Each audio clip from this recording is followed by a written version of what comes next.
Let's finally do this.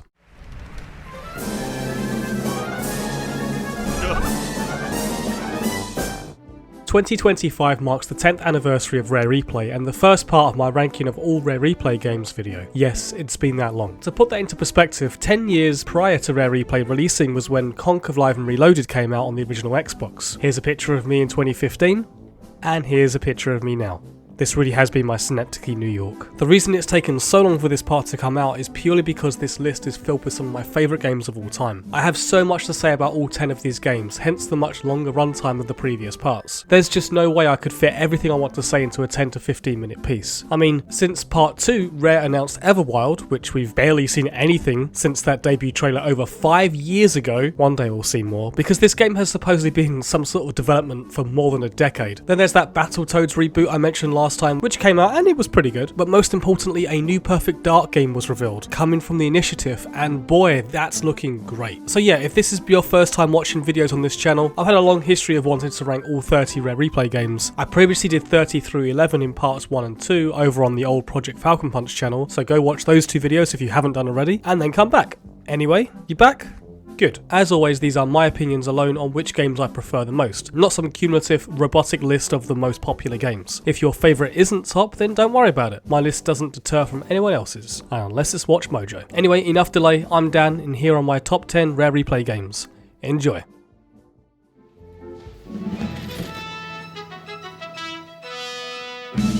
Originally released a year before the new millennium on the Nintendo 64, Jet Force Gemini was worked on by a lot of the Blast Corps and Diddy Kong Racing teams, like co-directors Martin Wakely from the former and Paul Mountain from the latter. Music was largely done by Robin Beeland, who, at the time, took a break from working on Conker to work on Jet Force. In fact, the game's fantastic opening track was originally from Conker 64, before that became Bad Fur Day. Jet Force Gemini sees you play as cosmic twins Juno and Vela, as well as their cybernetically enhanced dog Lupus, as they're tasked in taking down the evil Miser and his huge ant-like army, all the while trying to save the infamously easy-to-kill bear-like creatures called the Tribals. They're basically Ewoks. Despite the game's somewhat cutesy look, the game is infamous for its difficulty, and it's actually pretty violent. Maybe not Conker's Bad Fur Day levels of violence, but you can mercilessly kill the baby Tribals intentionally or not, and decapitate the enemy ants, which you then collect for in-game cheats, because why not? The two twins play largely the same, save for some very specific instances, but Lupus is my favourite to play as, not only for his adorableness, but also for his handy hover jetpack, making some of the trickier platforming a lot more manageable. The game starts out fairly linear at first, and most of the levels are, but as you reunite the three characters, the game opens up and allows you to explore the galaxy of planets in any order, swapping between the three on the fly. I really like this freedom the game gives the player as you unlock more and more of the cool weapons. I don't, however, like that you need to collect all 282 Tribals to access the final stage. Collecting the 12 ship parts makes sense, but nearly 300 of these things? Especially when they can be easily killed amongst the crossfire. Why it wasn't 200 or something, I'll never know. As a result, I've actually never fully finished Jet Force Gemini to this day, but that doesn't mean I can't enjoy the other 90% of the game, when the damn Tribals aren't getting in my way. If I'm being honest, I find the N64 original kinda hard to go back to these days, especially after playing the re-release via Rare Replay, which sports bright HD visuals, a buttery smooth frame rate and, best of all, updates the controls considerably. It still controls like a traditional 3D platformer, but holding down the left trigger switches the controls to handle more like a third-person shooter, not too dissimilar to how the modern Ratchet & Clank games play, although I'll admit that the controls still feel very slippery compared to the Lombax's adventures. Speaking of adventures, after Jet Force's release, some of the team would go on to work on Dinosaur Planet for the N64, which infamously turned into the GameCube Star Fox Adventures. And I've got to admit, I always found it weird that Dinosaur Planet was the game that got turned into a Star Fox game, when in my opinion, the gameplay and setting of Jet Force Gemini suits the Star Fox series so much better. I mean, it practically feels like a predecessor to Star Fox Assault. Still, despite my issues with Jet Force Gemini, I think it holds up pretty well considering when compared to the other third-person shooters of the late 90s. Oh, and it's also now on Nintendo Switch Online,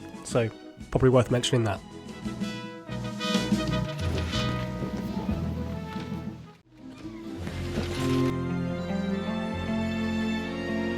Started initial work upon the completion of Donkey Kong 64 in 1999, Kameo Elements of Power eventually released exactly 6 years later to the day as an Xbox 360 launch title in 2005. As a result, Kameo shares much of the same credits as the N64 platformer, including director George Andreas and artist Mark Stevenson, just to name a couple. The Kameo team recruited more people from the Star Fox Adventures team, with many moving over to work on Kameo once that game wrapped in 2002, including producer Lee Schuneman and animator Mike Kaywood, with music done by Steve Burke. Speaking Speaking of the music, Kameo was a first for Rare in using a fully orchestrated score, completely ditching the MIDI soundtrack from early development, and it sounds fantastic. That's the thing though, as much as I really enjoy the finished product of Kameo, the game shifted and changed so much throughout its development that it barely resembles the initial concept that interested me in the first place when I first saw it in Nintendo magazines back in 2001. I actually still have my old VHS tape with the GameCube Kameo on. Pokemon was huge at the time, and Rare took notice, with Kameo having similar concepts in capturing small creatures and raising them to do battle against others, only in real time and a lot less, well, kiddie. As a young kid at the time, itching to buy a GameCube, Kameo Elements of Power was my most anticipated game for the then upcoming system, and then, infamously, Rare were bought outright by Microsoft in September 2002, 4 months after I'd already eagerly purchased my purple lunchbox, meaning previously announced GameCube games like Perfect Dark Zero, Conker 2, Banjo-Tooie and Kameo all shifted over to Microsoft's Xbox. As a 13-year-old kid who couldn't go out and spend hundreds of pounds on another system, I was gutted. Of course, Kameo would shift systems once again until it was finally released on Microsoft's second console, the Xbox 360. The game was still called Kameo Elements of Power, but its Pokemon raising and battling influences were mostly gone, in favour for a more direct combat system. You still collect these elemental warriors throughout Kameo's quest, but its structure feels much more like obtaining items in a Zelda game. Some are great for combat, like the boxing plant Pummelweed, as well as Ash, a fire-breathing dragon, but they can also be used to solve various environmental puzzles. There are 10 in total, all ranging in designs and uses, and are a ton of fun to play. It really is a great feeling when you acquire a new elemental to your arsenal. You even bind 3 of them at a time to the face buttons of the 360's controller, further cementing that Zelda influence. The game looked fantastic back in 2005 with lush foliage, impressive particle effects, and huge open areas with hundreds of enemies on the screen at once. It really was impressive for its time, and it still looks fantastic now, nearly 20 years later, except for maybe the slightly awkward looking cinematics. I don't mean to dog on Perfect Dark Zero once again, but comparing these two launch 360 titles, Kameo holds up in its gameplay and visuals so much better. In fact, one of my favourite things is you can change Kameo's look in the bonus menu, one of them being this awesome Joanna Dark costume from PD0, or change the elemental skins so Pummelweed here looks like a lanky Mumbo from Banjo-Kazooie, and it looks horrific! I've never hated and loved something so equally. I honestly think that Kameo Elements of Power is super underrated. Sure, its long and ever-changing development shows in the final product with some undercooked mechanics, but this is still a fun game that I would recommend to almost anyone, especially Zelda fans. It's a shame that Kameo never got that sequel to perfect its gameplay and ideas of the original. Well, there was indeed going to be a sequel, but it would have shifted tone and style once again, going a much darker and more mature route. The gameplay even featured parkour, being heavily inspired by the then recently released Assassin's Creed. It's a shame it never saw the light of day, and sadly at this point will probably never happen, because Kameo does deserve another shot in its particle-rich spotlight.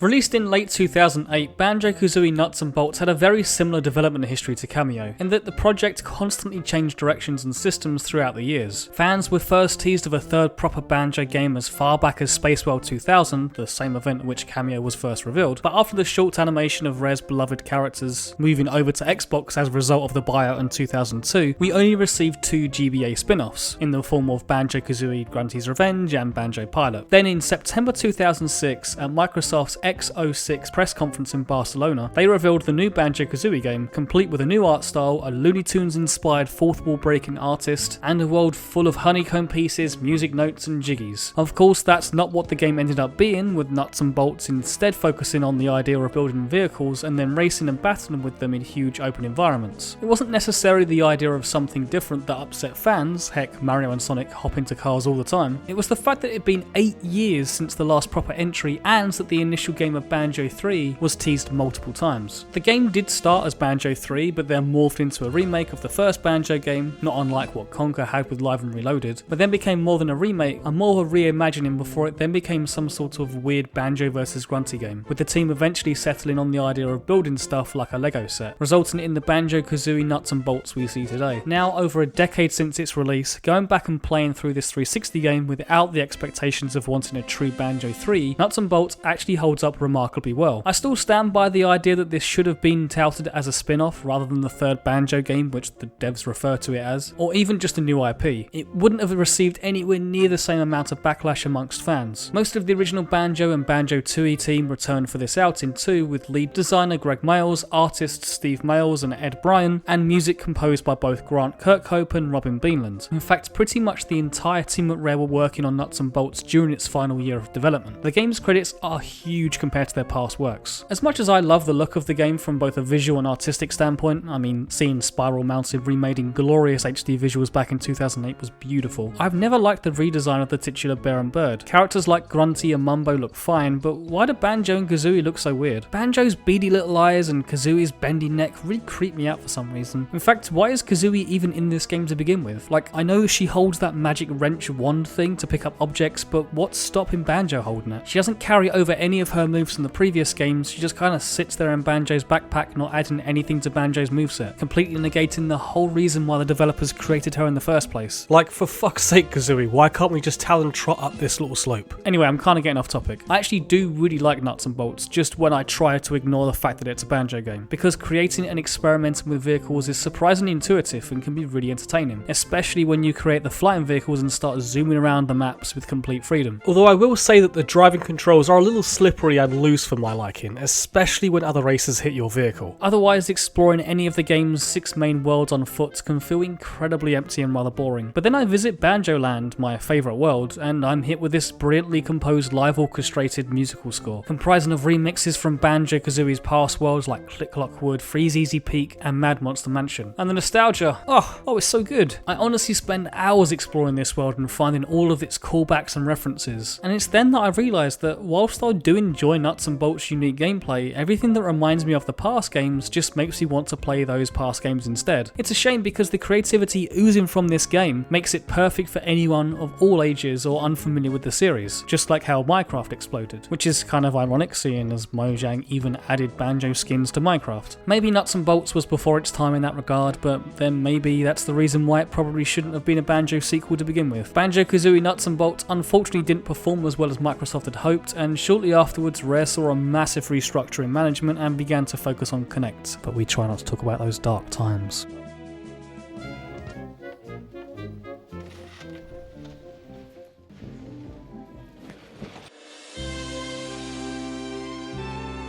Released in late 2006, Viva Pinata was worked on by most of the same development team from the Banjo games, people like Greg Mayles as lead designer, Ed Bryan as lead artist, and Grant Kirkhope as lead composer. The initial idea for the game came from Rare co-founder Tim Stamper, with the idea originally starting out on Microsoft's Pocket PC circa 2002, just before the giant corporation bought them. Strange how things turn out. Full development would then shift over to the console on the original Xbox to give it, in Greg Mayles' own words, the graphical fidelity and grunt to make it look awesome, and Viva Pinata certainly looks awesome. The game is over 18 years old and you wouldn't know it, thanks to its bright and inviting cartoony visuals. At its core, the game is essentially a life sim where you slowly turn a barren and deserted garden into a bustling paradise full of life. Think Harvest Moon meets Tamagotchi. You do have a bunch of human-looking NPCs who man the various storefronts you can visit, as well as some you can hire to help with the weeding and watering of your garden. Some of them though are the stuff of nightmares. I mean, just look at this human watering can. Terrifying.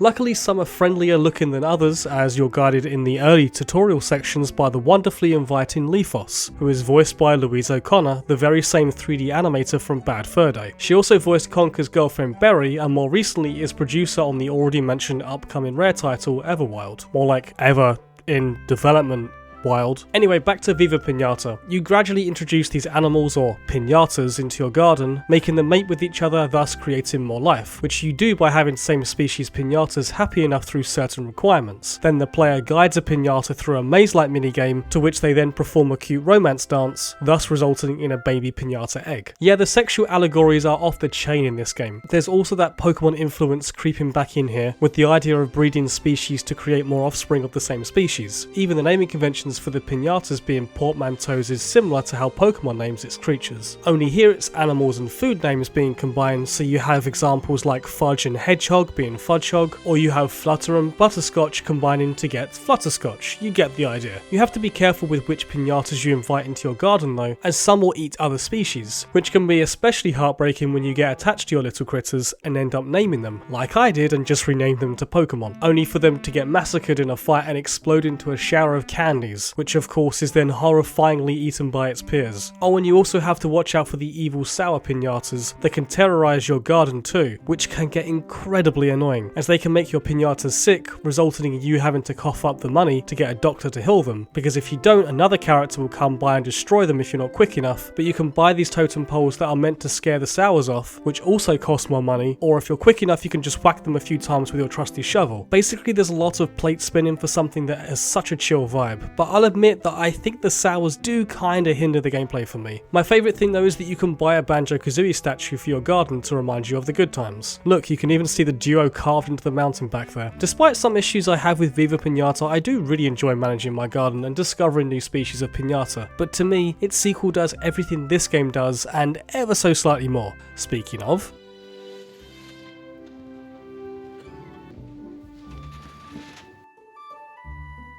2 years after the release of Viva Pinata, Rare released its sequel, Trouble in Paradise. Well, I say sequel as this is more of an expansion on the first game rather than a full-on mechanically alterating successor. Basically the mechanics on all 60 pinatas return from the first game, but with just more added on top, most notably 2 new areas, one snow environment and the other a desert. Unfortunately you can't create anything in these new areas as they're only just used for trapping newer species of pinata and bringing them back to your garden. Another addition was the streamlining of the menus and UI. Whilst I never had any real issues with the first game, it was a bit of a pain to sit through annoying loading screens to access the shop when you wanted to buy seeds and the like. Now it's just contextually mapped out in the UI when hovering over whatever it is that you need. I also like how you can now move your cursor outside the garden boundaries, allowing you to fully view pinata who are yet to enter your garden. They also added local and online multiplayer, but the servers have long since shut down even by the time Rare Replay came out. Trouble in Paradise's original 360 release also supported the ill-fated Xbox Live Vision camera, where you could print off and scan cards of pinatas into the game, and this was before the whole Toys to Life craze with Skylanders and Amiibo, once again showing that Rare were ahead of the curve, even if it supposedly didn't work too well. Speaking of which, I did have some technical issues with Trouble in Paradise, and I don't know if it's just the Xbox Series emulator or not, but I had a couple of graphical glitches like textures not loading properly, and I kept getting the "your garden is too crowded" prompts when trying to buy new items or pinatas, and no matter how much I sold and trimmed down my garden, the game just wouldn't let me buy anything new. This happened a few times too, and I found the only way to fix it was restarting the game, but it kept happening. If I want to fill my garden with a bunch of Banjo-Kazooie statues, then let me, damn it. It's a shame that the Viva Pinata franchise ended almost as soon as it begun, as Microsoft really pushed it as its next big IP, with the party game spin-off Party Animals in 2007 by Chrome Studios, and an impressive in-house handheld port on the Nintendo DS, in the form of Pocket Paradise, days after the release of Trouble in Paradise. Viva Pinata even had its very own 4Kids cartoon show with 2 seasons, consisting of over 50 episodes. I've heard it's actually pretty good, but personally I've not seen it. I doubt we'll ever see Rare themselves return to the franchise, but I wouldn't be too surprised if one day we do get a new entry from someone eventually. I'm not holding my breath, but it would be cool to see the garden revived and flourish once again. Honestly, the series would be a perfect fit for mobile, bringing it full circle to what it was originally designed for. Maybe one day.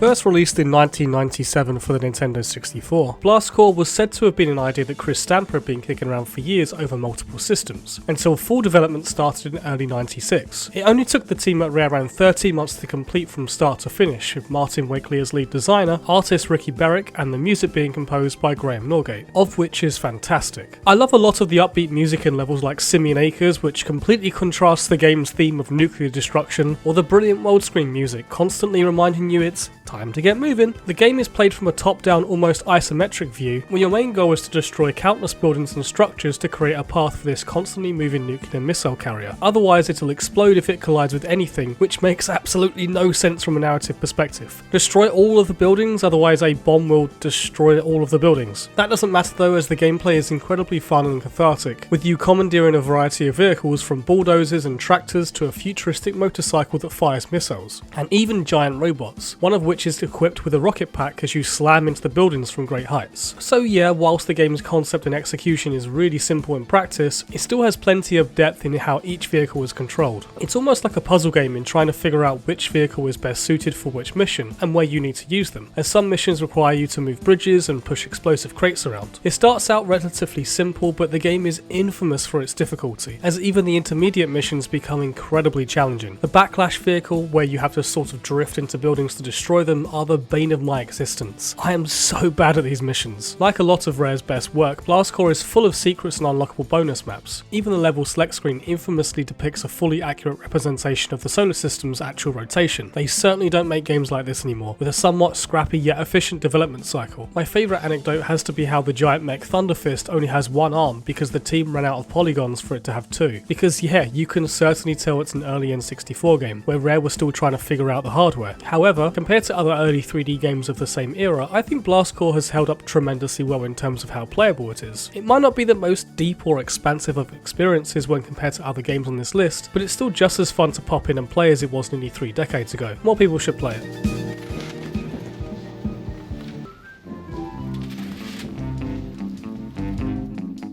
Just over 2 years after the release of Banjo-Kazooie, Banjo-Tooie originally came out on the N64 in November 2000 in North America and 5 months later in Europe. This being a direct sequel, pretty much all of the original BK team returned for Tooie, with their intention to expand on the original and make a much bigger yet harder and darker sequel. Now that I think about it, it's kind of like how Nintendo were with Zelda Majora's Mask after Ocarina of Time. Both Tooie and Majora reuse assets and character models from the originals, both are much harder and darker in tone, both originals and sequels were released in 1998 and 2000 respectively, and then both were followed up with sequels that received a little backlash from fans upon release for being too different. I do love Tooie's much darker tone. Grunty is back this time as a skeleton, she destroys Banjo's house and even kills off poor Bottles in the process. Not long after, you're introduced to his whole family who are completely oblivious to the late Bole's fate. This darker tone persists throughout the game, and not just in its cutscenes, but the game's worlds and aesthetic too. There's a certain decrepit feel to the environments, like everything has fallen apart. Even the opening title screen jingle was slow to start and played off key, implying that Banjo and friends are rusty and out of practice since the last adventure. As for the adventure itself, I do love how every move from the previous game is usable right from the off. There's no Metroid style reset of abilities only for you to then have to seek them all out again. Instead, you get a whole host of new moves on top of everything you've already learned from the 98 original, which makes it so good for returning players. Speaking of Metroid, Tooie has a somewhat Metroid feel to its level progression, where certain roadblocks can only be removed once you have a specific move. Even the levels themselves can be interconnected once you open up certain pathways, making the whole world feel like an actual world and not just some disconnected series of scenarios. Banjo-Tooie's big gimmick though is that you can split up the duo in specific instances, which is cool in concept because it means Banjo can use his backpack in unique ways, allowing the bear to hop over hazardous environments, store larger objects, and even recover his health by falling asleep in it. Just look at how adorable he looks inside the thing. I love it. Kazooie can now fire multiple egg types like fire, ice, grenades, and even this little controllable explosive clockwork version of herself to solve puzzles. As cool as all of these new moves are though, most of them are extremely situational, essentially boiling down to nothing more than doing one thing which will move this thing so it will unlock this thing. It can become a little tedious. Although one of my favourite new additions to Tooie are the first person shooter sections, which really shouldn't work as well as they do. Admittedly, they often result in nothing more than collect or destroy X number of things before the time runs out, but I just love how the levels are secretly ripped straight out of GoldenEye 007. Seriously, the layouts are almost perfect replicas of the multiplayer levels Stack and Complex. One of the biggest complaints people have with Banjo-Tooie is the worlds are too big, and I disagree for the most part. Well, they were too big in the N64 original because the hardware literally couldn't handle these big environments, tanking the frame rate as a result in levels like Hellfire Peaks. But the 360 re-release fixes those problems, consistently running in HD and at a completely stable frame rate. No, my problem with the level design is its constant backtracking, which is why the already large worlds feel too big to a lot of first time players. Without a guide to help you navigate, you'll find yourself often getting lost as you trek back and forth trying to find out where to go next, looking for what item or ability unlocks what. I feel that a lack of an in-game map really hinders Tooie's exploration. There's also the fact that Mumbo Jumbo is now playable in Tooie, and as cool as it is to finally control the shaman, he's sorely underutilized, becoming nothing more than another character to swap out just to activate another context-sensitive button. And that's not even including the returning transformations, adding even more situational roadblocks. Some of the new forms are cool, like a submarine to make the underwater levels more manageable, or even a huge T-Rex. Yeah, that's right, Banjo could become a T-Rex years before Mario made it cool. And even in this case, you mainly use it to just remove another roadblock, and that's the same for most of the transformations. I know that was the case in the original, but it feels even more egregious here. It honestly reminds me of the same problems that Donkey Kong 64 had with its multiple characters and constant backtracking. It's what put me off the first time playing Tooie, and I would often give up on the game before I got a little more than halfway through it. However, having now finished the game and replaying through Tooie again for this video, I'm finding my time a lot more enjoyable now that I know what to do and and where to go. Clearly I don't prefer Tooie over Kazooie, but on a technical level I do think it's the better game. There are more moves, there's more variety in the gameplay, and the levels feel a lot more connected to create one giant world. Heck, you can see the other levels from above when you're in the last world, Cloud Cuckoo Land. Again, Rare doing what Mario would also do, but years prior. The more I replay Banjo-Tooie, the more I appreciate it for how ambitious it is in trying to expand on the formula. It doesn't always land, as it can be confusing and slightly frustrating at times, but it's immensely rewarding if you persevere through to the end. It is still one of the best 3D adventure platformers out there, but it just requires a lot more of the player when compared to its contemporaries.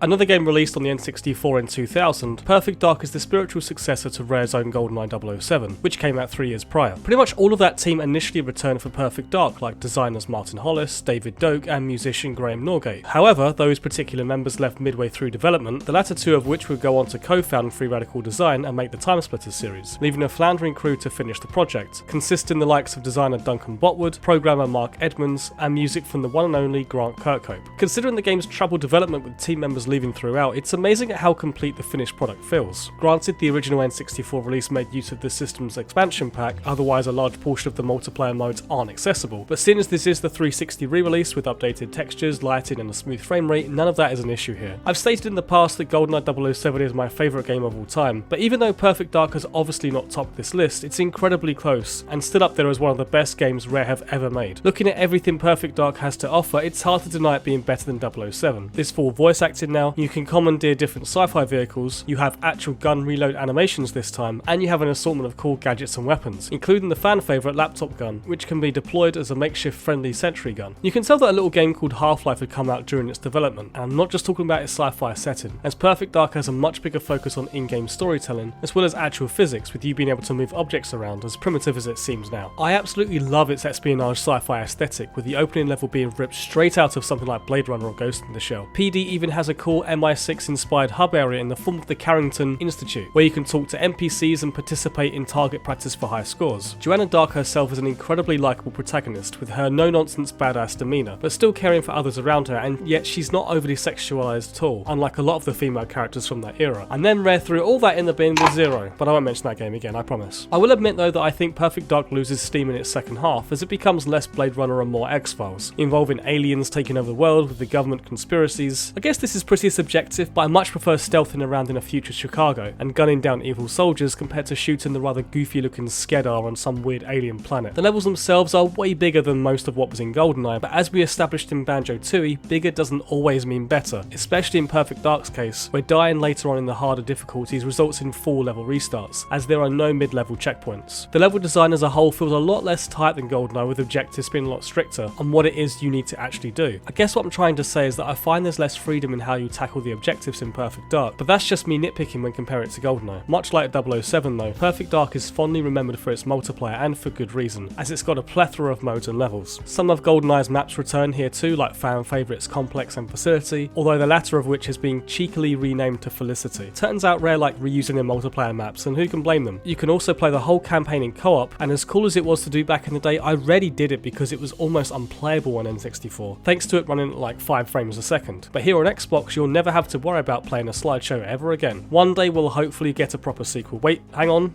we are now. That's how long this video has been in the making. They've finally revealed a brand new Perfect Dark game. So without horribly dating this video, I think it looks great so far, focusing more on the stealth aspects I love from the original. If anything, it looks heavily inspired by the last 2 Deus Ex games, which I also love. Funnily enough, much like the original and Zero, this new Perfect Dark has had a pretty tumultuous development from what I've heard, so it's good to know that they're sticking to tradition.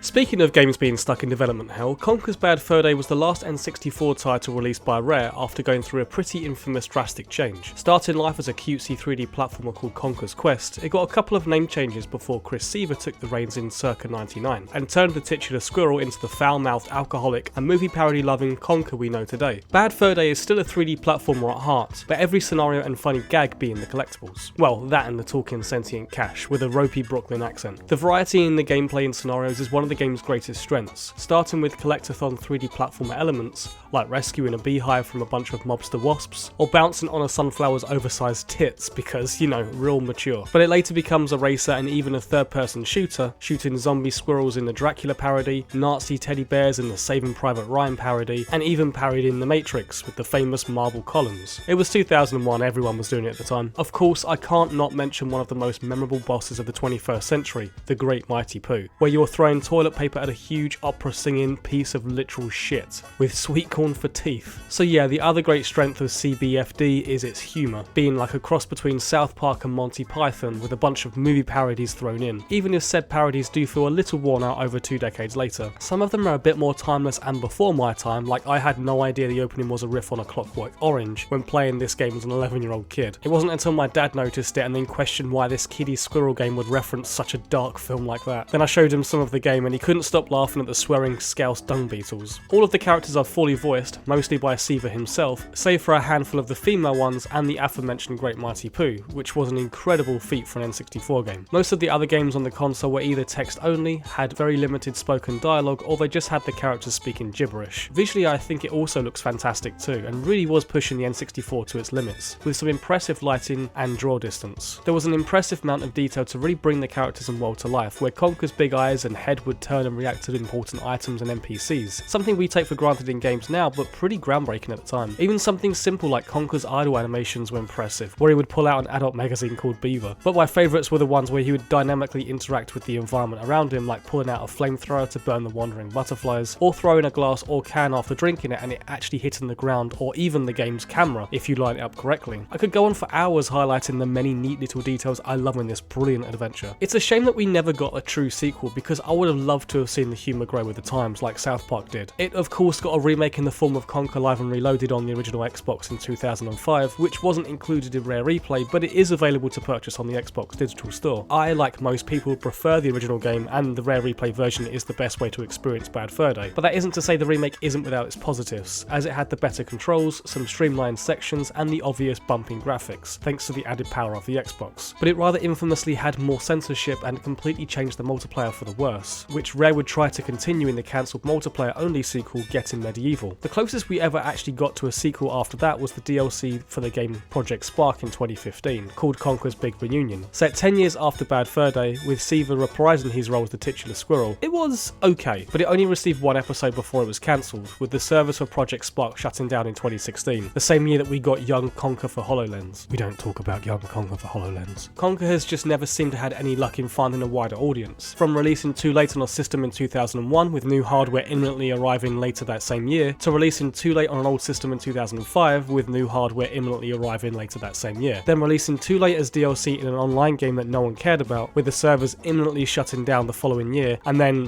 whatever the fuck that was. Whether we one day get a true sequel or not, at least we'll always have one of Rare's greatest achievements in Conker's Bad Fur Day. Now that's what I call a bowel movement.